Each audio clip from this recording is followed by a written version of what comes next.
A hobby is more important than most people realize. Without one, you can slip into an endless routine of things you have to do. Maybe you're already there.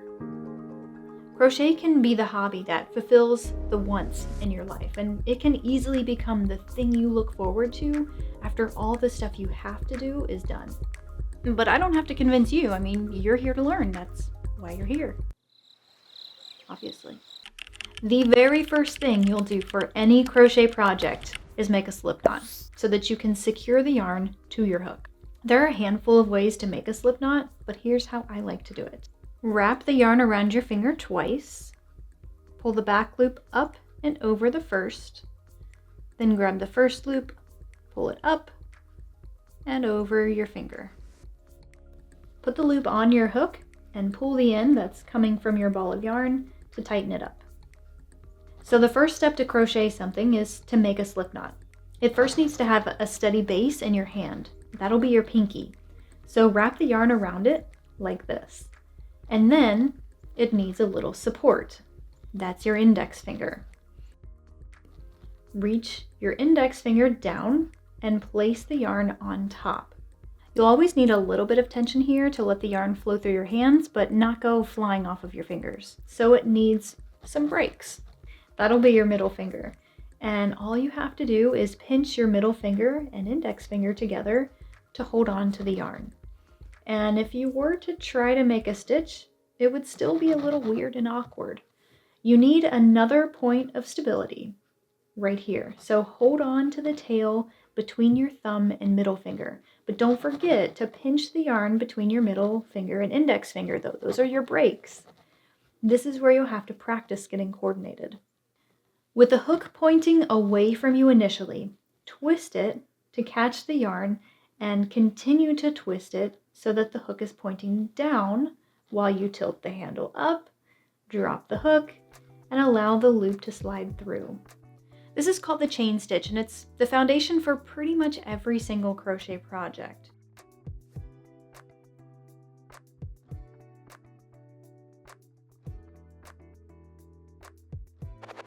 I'm just going to forewarn you, you're going to feel completely awkward, totally uncoordinated, and uncomfortable.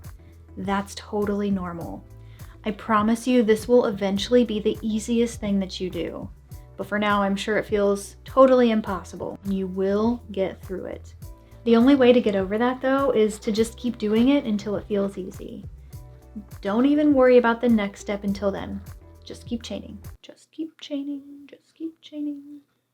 Even if your chain can stretch the length of your house before this starts to feel natural, that's totally okay because you can easily undo these stitches and reuse the yarn. The next step in any project is to take this foundation of chains and build on it. So if your chain is a mile long, I'm going to encourage you to reset yourself. Remove the hook and pull the yarn until it all unravels. Do you remember how to make a slip knot? All right, now this time make 21 chains. Take a second to really look at one of these chains. From this angle, you see kind of like a V, and together, a bunch of chains look like a braid, right? Now look at the back. It looks like a bunch of bumps. Each one of these bumps is where you'll stick your hook to start mastering the next stitch, the single crochet. Find the second bump from the hook and stick your hook through there. Twist the hook and grab the yarn, kind of like what you did for the chain, and pull it through the bump. So it looks like this now. 2 loops are on the hook, grab the yarn, and pull it through both of the loops on your hook. If you didn't feel quite as graceful as that and you're ready to throw it at your screen, before you do that, let me share a tip. The loops on your hook make more of a teardrop shape than a circular shape. And the easiest way to get your hook through the loop is to make sure that the hook is pointed downward or at the bottom. This will mean that the next skill to master is twisting the hook in your fingers as you work these stitches. So find the next bump and work another single crochet.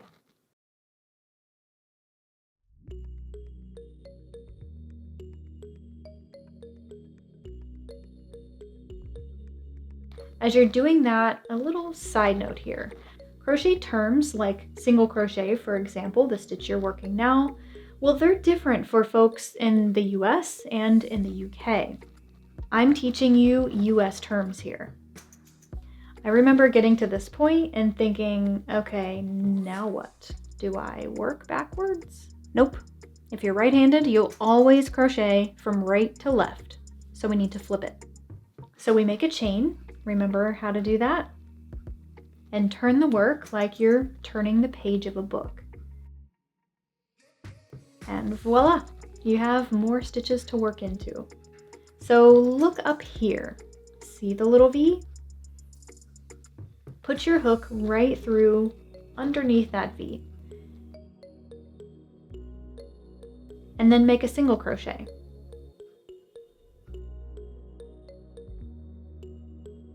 Find the next V and do it again.